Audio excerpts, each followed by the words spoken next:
Now I just put the roast chamber back together after taking it apart to demonstrate how to clean it for the user guide, and I'm just going to show you something I believe is important to do. I've obviously reassembled the whole roaster after taking it apart.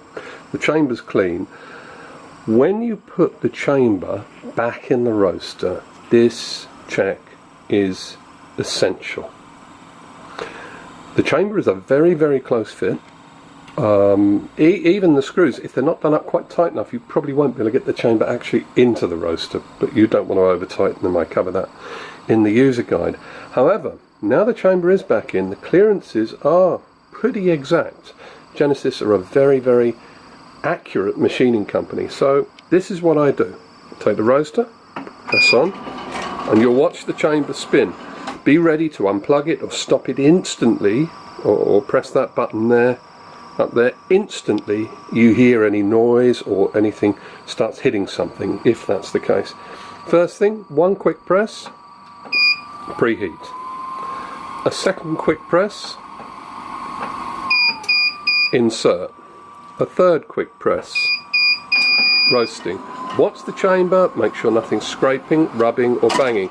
Even there you can see just how close that little tag to open the exit port comes to the metal. That's how closely machined these roasters are. Everything's fine, there's no funny noises, everything's going well. Press again. You want to get an exit now, a dump routine going. So you want the roaster to actually dump the beans out and check that that's working. And the doorway's opening, beans are going out, no funny noises. Then press again. You're going to roast. Check the doorway's closing properly and everything's working. Check once more. Quick press for preheat. Another quick press for injection. Another quick press. Remember, the bean hopper doesn't need to be down. A longer press now to spin the drum. So you've been through an entire cycle with a dump and then back to another roasting cycle again. So if anything was incorrectly installed, this would show it up. One last check. See this button here? This is your safety button. Watch, press it. The chamber stops. E6 shows in the display with a beeping sound. Release it, the chamber goes again.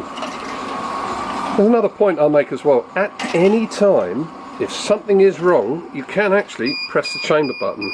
If something gets jammed in there, you drop something in there, your tie, if you wear one, which you shouldn't, gets caught in there, press that button, it'll stop. The only thing obviously to be aware is if that chamber's full of beans and they're nearly at second crack and you stop that, they're not going to tumble and they will burn on one side. Okay, I'm going to turn heater 2 back on for my next roast. I'm going to turn the cooling fan on.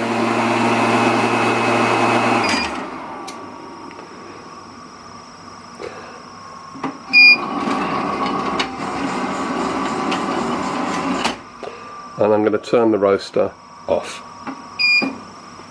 Okay, that's your whole suite of chamber checks, including an emergency power off, which, as you saw, stops the drum instantly. If you ever do an emergency power off of the fan, the roaster, and stops the drum, and those beans are very, very dark, with no airflow through the drum, they will likely almost immediately catch fire, or within 15 seconds catch fire because of the stored heat within the chamber.